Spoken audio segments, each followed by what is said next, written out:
Hey everybody, it's Trumps2, and we're back after the events of the Dreadnought taking off, and you're gonna notice, yeah, it's kind of destroyed a few places. They weren't, well, not destroyed, but it definitely went on a bombing run and fucked with some things. So, figured we'd make our way back to Altair to begin with, because it's just that much easier to begin here. A lot of walking otherwise, and, well, let's be honest, you don't really need to see me fighting low-level enemies, so... Back to the story portions. Also, Tabitha has shown up to say hi. Yeah, I want to say hi to the people. You're probably going to hear her purring.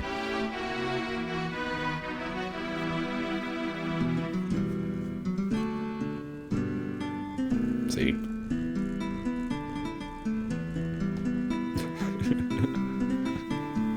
This kitten. Like, it's okay, human. I know everything just got bombed, but it will be okay. Too cute. So it looks like we gotta actually go destroy the Dreadnought, which was our whole, that was our goal in the first place, but now it's kind of flying places, which makes it that much more difficult. But we also don't have Minwu anymore, so even more difficult. Yeah. Anyways, but he has to go help her, Hilda's father. I always forget her name. But he's gotta go help Hilda's father now, so... This is what I was talking about with the whole switching out of the fourth character all the time. Yeah, this is why you don't bother leveling him up. Honestly, I never bother. So the king's pretty damn sick. And of course, him watching the attack made it worse, apparently. So how are we supposed to take this Dreadnought out? I don't even know why I went in there. No idea why. Anyways, also forgot to heal up. That might be a decent idea at this point. I never remember to do this. So usually you'll see me take off at, like, the beginning of every single run, and I'll be missing a shitload of magic points and health and whatnot, and I never remember to do it. Anyways, the whole point of what we were supposed to do was, in the first place, go to Poft and talk to Sid, because I couldn't trigger the next events until we did this. So I ran over to Poft really quick.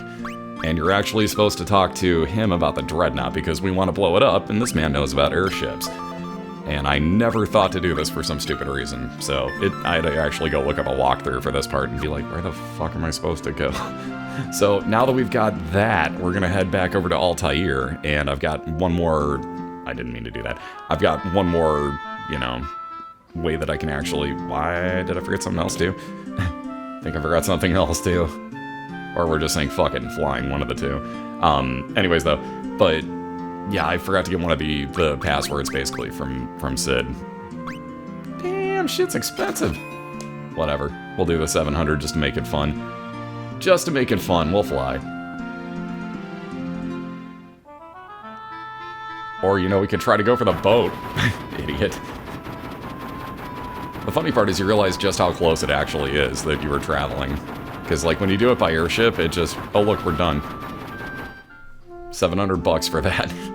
Welcome to flying United Airlines. Alright, now that we have these extra passwords, though, or special terms, whatever you might want to call it, we can go actually trigger the next part here.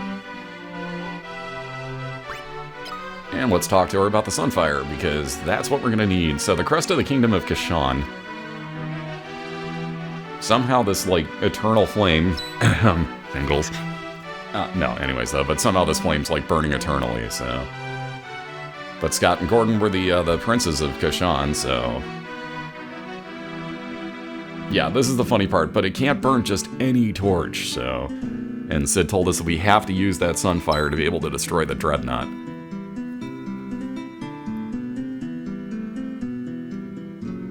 You gotta go to Kashan at once. I think there might be something to do in the interim. Yeah, this leaves only one question. What can we bring the Sunfire back with? That's the interim problem. We should probably figure that out first. Otherwise, I think we're gonna have a bit of an issue actually, containing a fire that burns for all of eternity. It's gonna be a bit of an issue for humans. So let's see, Scott sealed the gates of Kashan keep to protect the Sunfire in the event that they were defeated in battle. We need the Goddess's Bell. There's what we're looking for. So let's see, the whereabouts of the bell are known only to the Kashan royal family. Well, I've met Scott before, I'm just saying. Well, and oh god, was the other guy's name? I don't remember now. Oh my god. Yeah.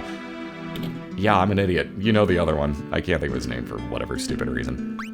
So let's see. Do you know anything about this? Gordon. Yeah, Gordon. He's the one that we take with us too, and I can't think of his fucking name. So only the gates of Kashan Keep are only going to open for Gordon or for Scott. And obviously one of those is dead, so we're going to need Gordon here.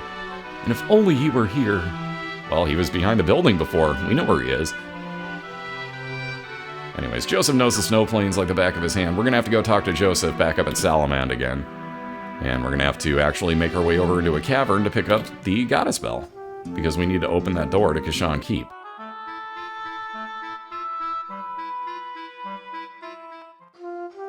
Alright, and here we are back in Salamand. Like I said, it was going to be a quick run. Yeah, I kind of edited that. Whatever, we don't need to see me walking, like I said. It's nothing. Anyway, so, we did save his daughter before. We're talking to Joseph here because this man knows how to actually get to that snow cavern, because he has a snowcraft. Remember when I said that we needed to remember where that one crystal was in the mine previously? Guess where we're going to? Yeah, he hid his snowcraft behind that. So when I said remember that spot, it was vitally important. However, at least we're going to take him with us. Cough, cough, foreshadowing. But no, we are going to take him with us here, so... foreshadowed by a whole, 2 lines of dialogue. But yeah, Joseph joins the party. That's why Minwu got knocked out. And that's why Minwu got the job to actually heal up the king over in Altair. Or the former king, I guess. Whatever you want to refer to him as. Not exactly doing his job at the moment, so... Anywho, making our way back over towards the other cavern here.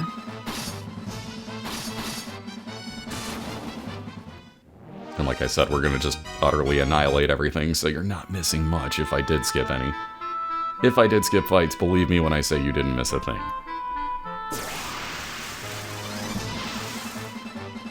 Oh no, he missed. But again, notice that we are actually gaining health and such. Again, though, you get... I think its health is... What's the other one? There's got to be something else that's automatic, and I'm going to have to look it up, or somebody's going to have to put it down in the comments or mention it in the chat room, depending on which way you're watching this. But there is... I know at least health automatically is going to level up every couple of fights or something for you. Because they don't want to, no matter what, they don't want to send you on and have, 10 health by the time you get to the final boss or anything. So at least they force level ups on health. You're going to get health no matter what. I kind of took it a little extreme, and I kind of pushed it even further as we just played through. You'll notice my health goes up immensely throughout this playthrough. And I think I was oversafe on it. And again, in the first playthrough I did, when it said, oh, check the wall behind it, I didn't remember the part about check the wall behind it, and I was trying to click on the crystal, and it wasn't working. So I spent an hour running around the cave going, there must be another one. I felt like such an idiot after I clicked on the wall right there and was like, oh my god, oh god, I was so mad, dude. I leveled up immensely in that playthrough, though. But yeah, I felt like kind of a fucking idiot, I'm not gonna lie. I felt pretty stupid. So don't make that same mistake. Read what the NPCs tell you, it's kind of important. Especially in the case of where hidden rooms are, because there's no other indicator. I do that every time. That's my one gripe with the battle system. Well, not with the entire battle system, but the way that it mechanically works is that, if you click over to the left one more time after selecting everything, that it unselects everything and only gives you one target. Can't stand that. Also can't stand that such low-level enemies are missing level 4 and level 5 and level 6 teleport spells. That shouldn't happen. Alright, at least only one missed. Damn, Joseph actually hits. I'm kind of impressed, sir. Anyways, we got our snowmobile or snowcraft or whatever you want to call it. It looks more like a desert gliding vehicle type of thing than any, any snowmobile. I don't think there's an engine on it, for example, but maybe there is. It's not like they tell you.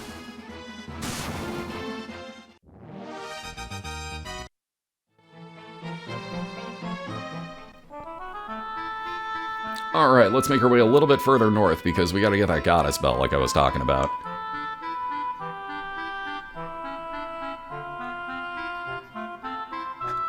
Wanted to use up like every last step that I could in the water where I knew I wasn't going to get a battle. Not even gonna lie, that was me trying to avoid random battles just because I'm like, you know, I mean, not that, again, leveling up your spells, which is what I'm gonna do, isn't a good idea, but I just, God, these get so frequent, man. And especially when you're over-leveled as I am, like, you don't want to fight random shit, but you can't run. Like, you can, again, but you have to level up your agility from, I think, from doing that. Or possibly from dodging attacks, and, like, I barely ever dodged, and it barely ever leveled them up. So... yeah, I've got most of them. About a level 4. That'll land. It totally will. I got faith. Yeah. When it's only one target left, I think it does better. Like, there's some weird percentage to it. Again, I don't, like, Deln was the one that was bringing it up, if I'm not mistaken. Quote me if I'm wrong.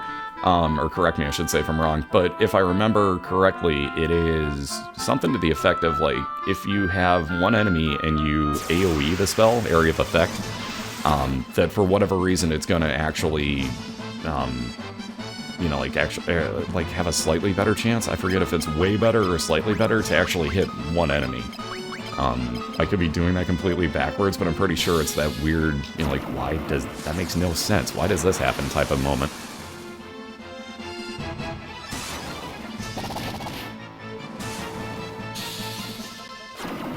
Alright. I got faith this one will land. I'm not gonna lie, it's because I could see the end of the frame-by-frame advancement there, and I knew we won. Sorry, that's the sound of my cat deciding to destroy the scratching post over in the corner.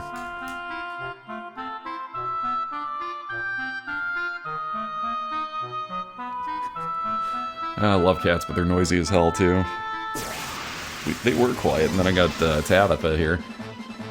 Tabitha changed that.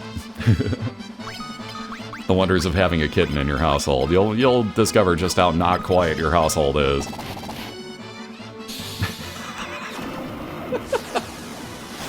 I rest my case. I meant that in the best way, honey. I wasn't crapping on you or anything there. I meant it good.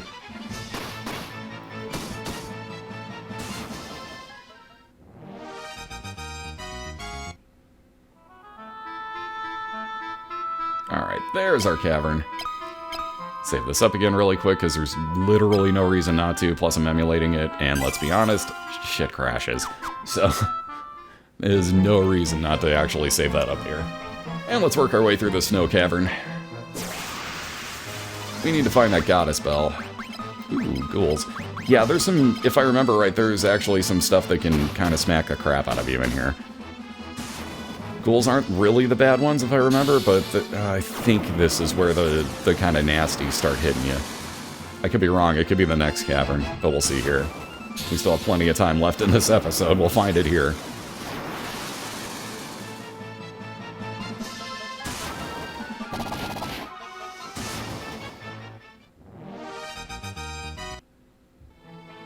That's the one good thing, at least we make some decent money. But again, notice how many fights we get. This is why I can't stand it sometimes. I almost wanted to edit all these out, but then I just figured, screw it. It's only going to turn into a 9-hour playthrough anyways. If I edited out all the fights, it'd be like 4. Well, it'd probably be less than that. Let's be honest, it'd probably be way less than that.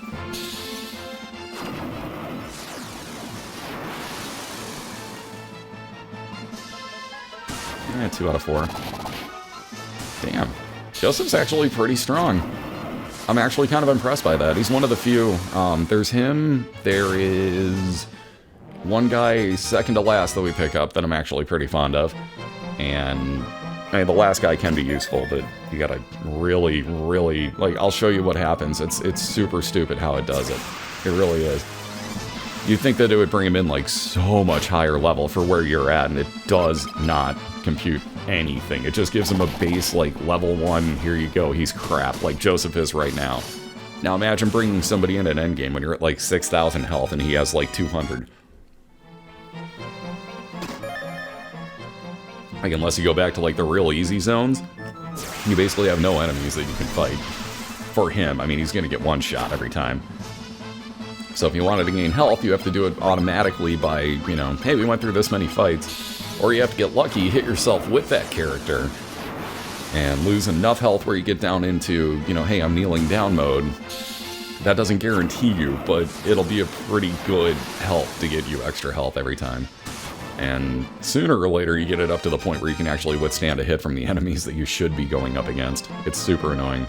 And I tried to go through that door not remembering what it was. We'll see that later. We'll see that door later. Ugh. Grenades and balloons. Not my favorite enemies. Especially after playing I Am Setsuna now. Yeah, these are really not my favorite enemies. Anything that can explode is just like AoE nightmare in that game. Whoa, that worked well. Which means this ought to work? Nice. He's still part there. Bomb residue. Actually, that might have been a balloon. I didn't see which one it was. Why do I check every door? Like, I know that there's nothing in 99% of those, and yet I still check them anyways. Alright, balloon are the yellowish ones. Oh, you a bluefish, Teddy? My kitten's walking around with her toy. Oh yeah? Can I has it?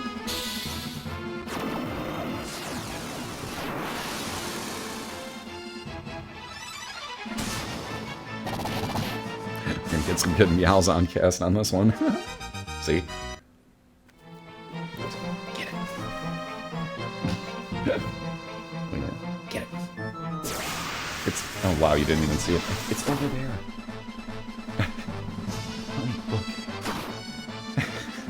Didn't see me throw it. Look. Bluefish. Bluefish. Wow. At least this gives me distraction during the boring fights of this. I'm sorry you all have to watch these. No, I'm kidding. But, yeah, no, I'm playing with my cat in the background here, too, because she's in one of those moods. She's a year-old kitten. If she wants to play, you have to play. I don't care if you're in the middle of a recording session or not. You're just gonna play. Do you not see it? It's back there. How can you not find this? It's in the middle of the hallway, honey. I threw it up in the air over her head, and she didn't follow it the entire time, and it went obviously behind her into the hallway, and she literally has no clue that that could have happened. She's just mystified as to where this thing is. She won't look the way I'm pointing. Oh, God. Ooh, also that mithril sword. Actually, does he still have a broadsword in his offhand? Furion, that is? Ow, sorry. Deadheads, I didn't notice the name. It's amazing. I guess the weapons don't really matter a ton, but if you notice, I am burning through my magic points relatively quickly here. That will come back to haunt you, like I always say.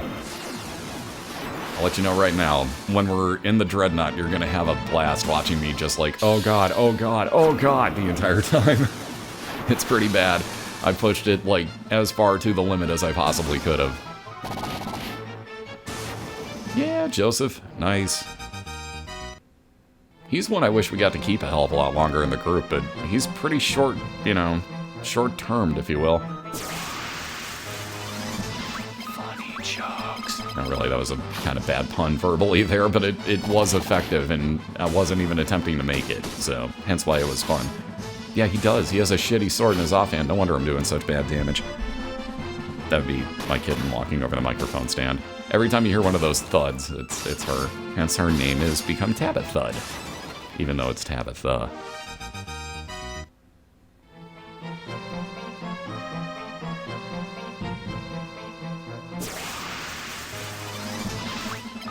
God. When they start giving you like 8 enemies, you gotta start questioning things. Yeah, Joseph doesn't have magic. Did I just defend with him? My god. You know I give up on the extra guys when I start defending for no reason. Like, teleport's just gonna win it anyways. Wow, 7 out of 8. And that was the low level. See, this is how broken this teleport spell is. It's all you need. Nothing will stand in your way. Not tonight. Wait, no, that's nothing's gonna.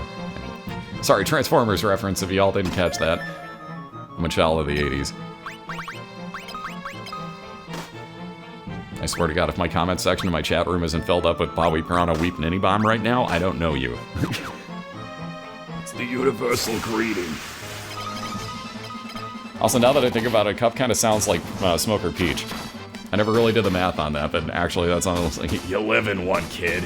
Like, it's basically Smoker Peach now that I think about that. I'm using Cup's voice. Holy shit. I've never realized I did that.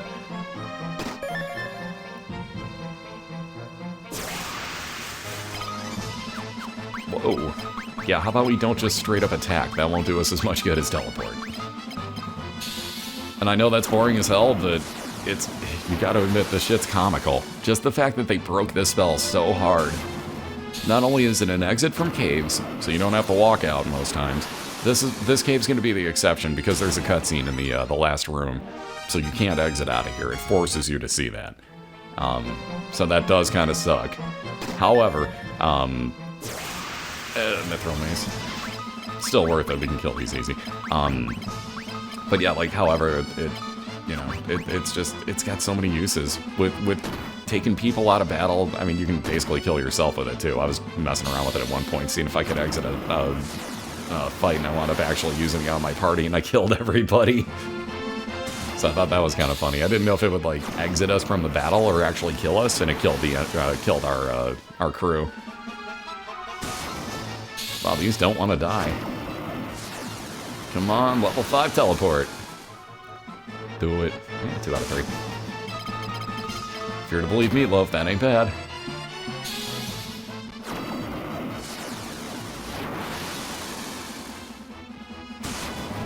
Alright, there we go. Ba, ba, ba.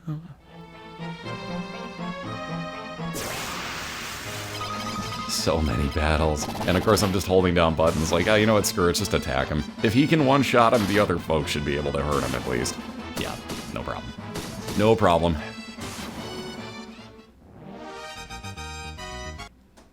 See? Free health. Even though we didn't get hit there, free health on Maria. So it does happen, it's just, for whatever reason, not incredibly frequent. There's, like I said, it's like 12 or 16 fights or something. I forget the exact number, but it's probably a multiple of 8 because it was on an 8-bit system. And let's be honest, that's just how they do that. 13.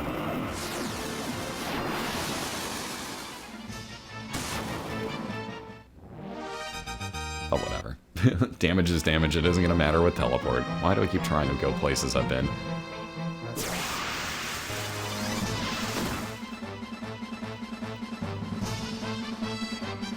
Like I said, just biggest downfall, man. Having to deal with this many battles. It's such a drag. I suppose they do it so that you can actually level up that 4th character. There are reasonings to do so, which is weird, I know, but there are actual reasonings. Damn it. Take one extra wrong step and like, bam, another fight.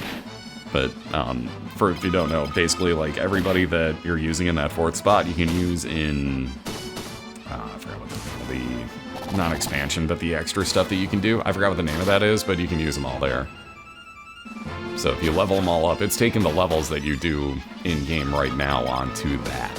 So it's using your save file and, you know, everything you have equipped on them and all their spells and everything, that all goes with.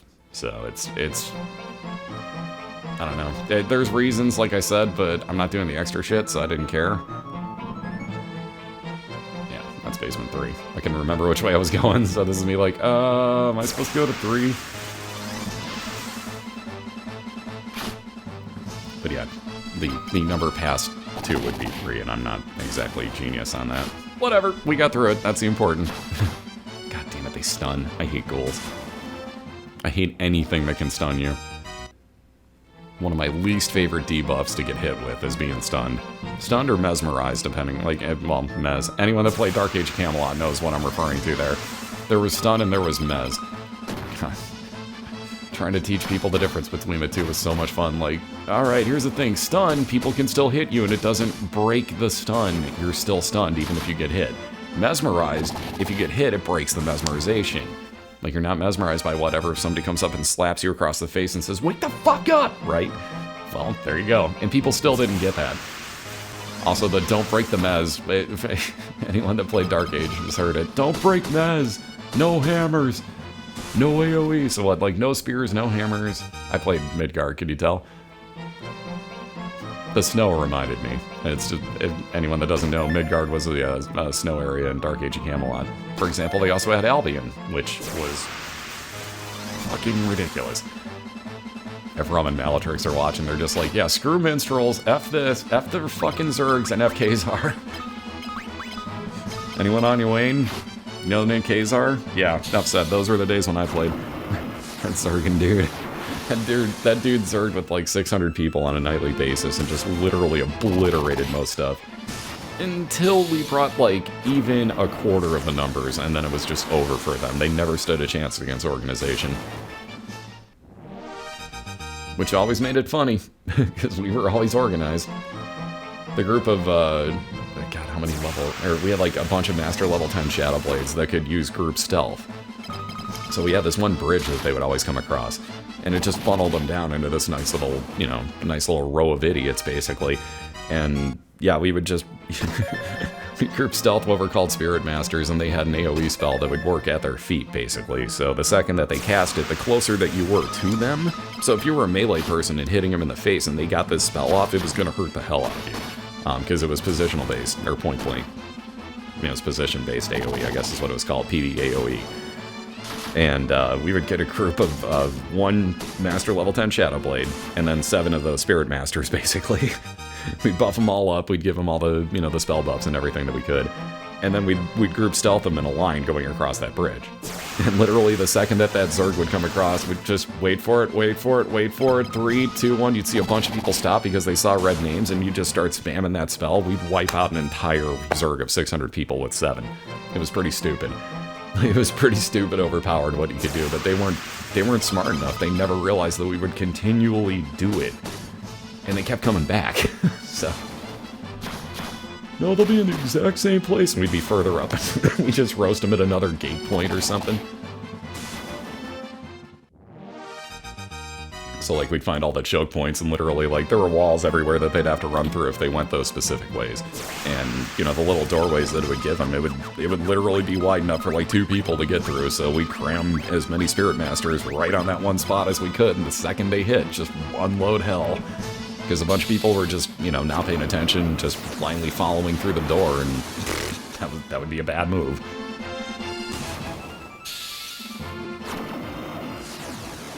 But that was payback because they always had so many more people, and they had one extra stealth class that could wear chainmail. I don't know about you, but I'd love to know how the hell you wear chainmail in stealth. Because that clanging probably is going to give you away. I don't care how fleet of foot you are, it's going to clang.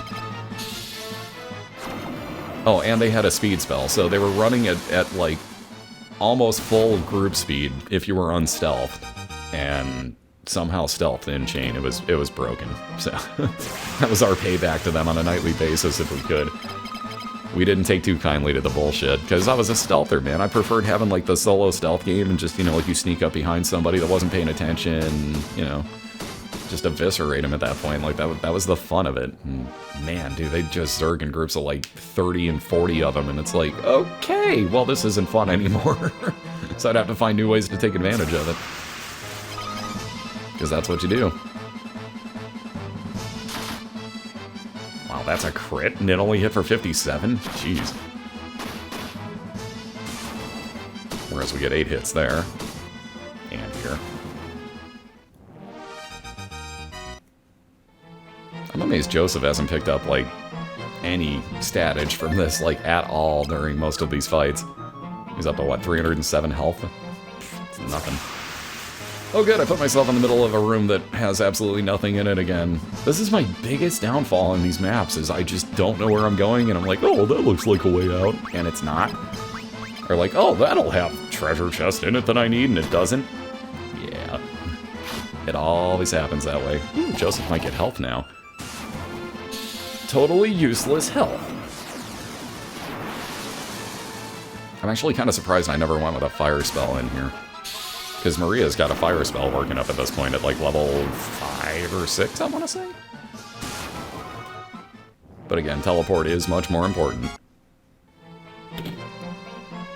Wow, surprised we didn't get extra. Never mind.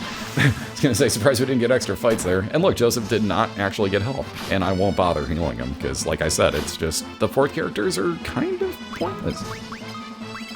A few that actually will help you. Minwu's got a ton of spells, so early game, if you're not leveled up, Minwu's pretty damn nice. Joseph's pretty nice if you're not leveled as well, but until later game, you don't really have much else. Let's just say when Gordon joins, you're just kind of... It's not that good. And spoilers, we will have Joseph, or Gordon, excuse me, joining. I was right the first time when I almost said it. But no, spoilers, we will have him in the party at one point.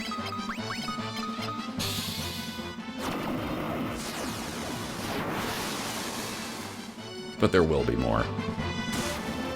It's not that big of a spoiler. We probably figured that out by the fact that he's disappeared from behind a building and wasn't crying about his brother disappearing anymore. Should be pretty obvious that he's part of the story coming up.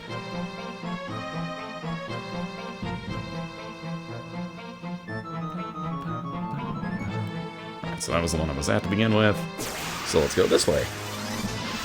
This is why I really need like a Might Magic 2 and Might Magic 1-esque like map maker.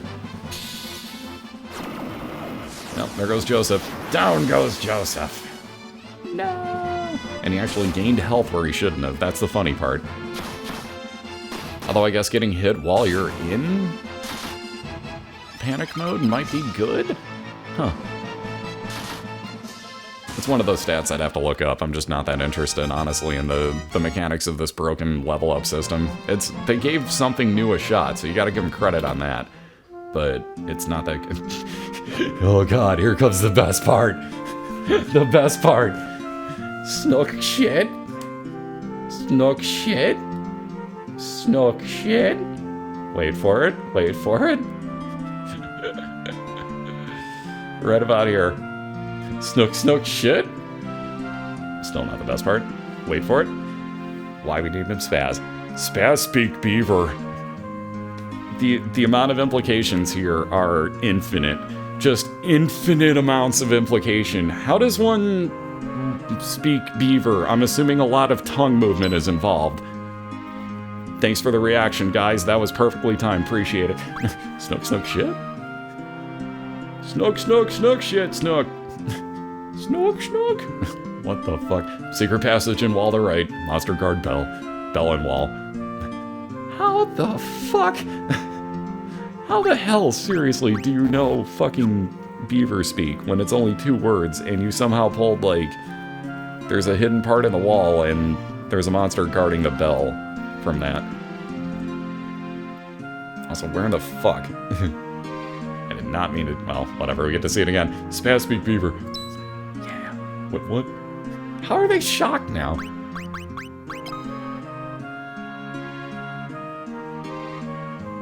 Yeah, I just figured I'd do that again, I guess, to see if he looks over the wall. Just, yeah, in wall to right. Alright. Now, the funny part is where I actually find it, because I was pushing up against it before, and it didn't actually, like, do anything.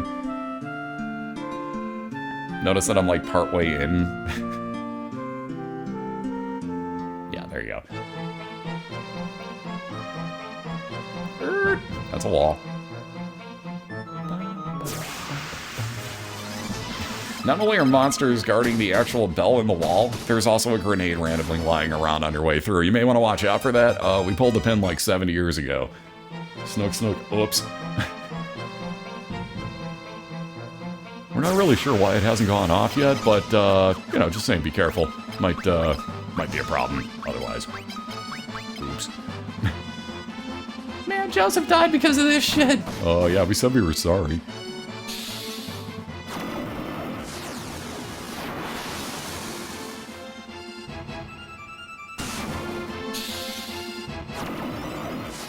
Note that in this entire time, we've only gotten 1 level on that teleport spell on Spaz. It doesn't matter how, from what I can tell at least, I think it's just uses of the spell. I don't think it has anything to do with, might as well take that other battle axe now. Anyways, but it doesn't have to do anything with, like, how many enemies you kill with it. It's just how many uses of the spell you have. And like I said, when you get up around, like, level, I don't know, 9 or so, man, does it take for fucking ever. But it's also pretty fucking broken.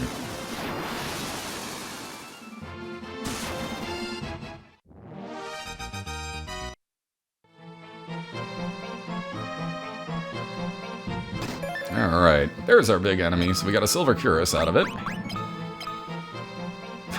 Yeah, make that big save before the boss fight. Woo! Big, scary turtle gonna kill us all. Well, that's an Adamantos guarding the bell. Stay on your toes. Yeah, we have a... Don't worry. Don't worry.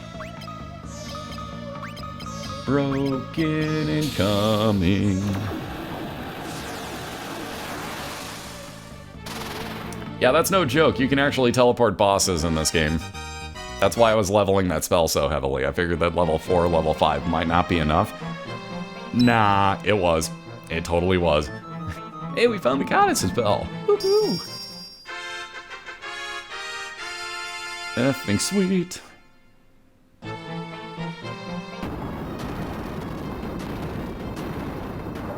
Oh, look, even a convenient staircase? Aw, yeah.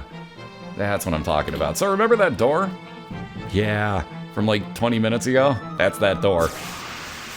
That's the same one on the first floor, so at least they give you a really nice little shortcut back to the entrance. For, you know, like for not letting you teleport out of here, they do give you a really quick way out. So big thanks to the developers on that one, because otherwise that would have been another, I don't know, 20 minutes of backtracking there. And I'm not even joking, that would have been another 20 minutes of backtracking, like, without question. That's not the route you want. Damn it. I'm trying to teleport out, like, god damn it, why can't I just teleport out of here? I don't want to fight anything. Doesn't work that way.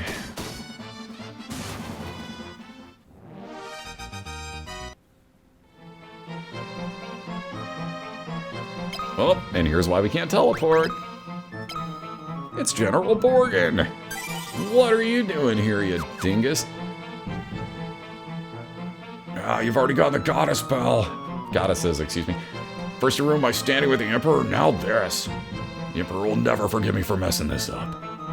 If I ever go back to the Empire, I'll have my head. But I'm still a soldier. If I'm gonna die, you're coming with me. That laugh. That was not me. The laugh was not me. Just remember that.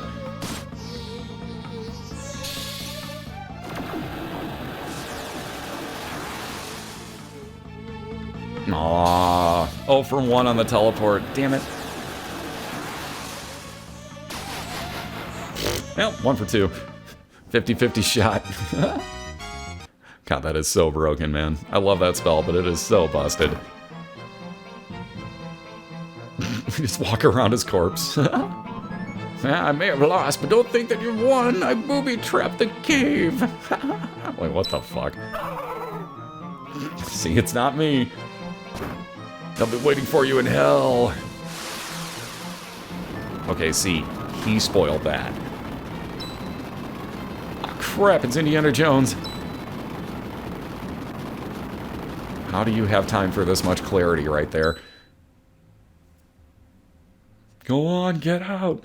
We not leave you. Snook, snook, shit. The hell did you just fucking say to me? Get out. Snook, snook, shit, shit, shit, shit.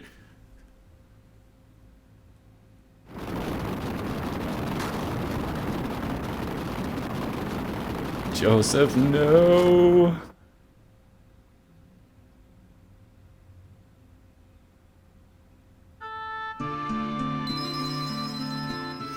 Well, that has to be a gruesome way to go. He doesn't even get to say anything, he's just, like, splattered. And we're already done with the sad music, so that's a thing. Wow. Yeah, rest in peace is, apparently, Joseph. Sorry about that, brother, man. On that note, we're just about done with this portion of the episode, so we're gonna go outside, basically save it up, and then we're gonna go deliver some bad news, and then also try to go deliver a goddess bell, so I'll see you all for the next part momentarily.